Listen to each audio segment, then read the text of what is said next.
కొంచెం క్యారెట్, సజ్జపిండి, సజ్జలు, సజ్జపిండి, carrot mixed అట్టు ఎలా వస్తుందో చూద్దాం. కొంచెం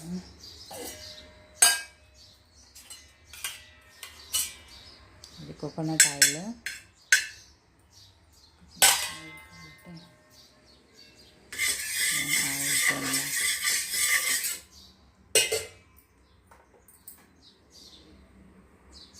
చెక్ చేసుకోవాలి.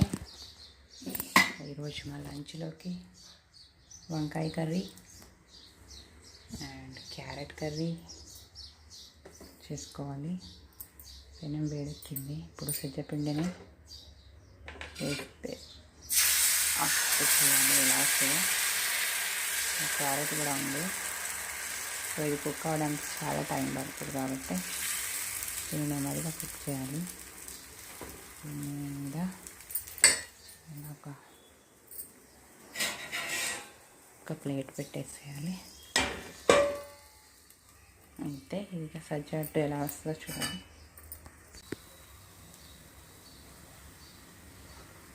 క్యారెట్ సజ్జ దోశ.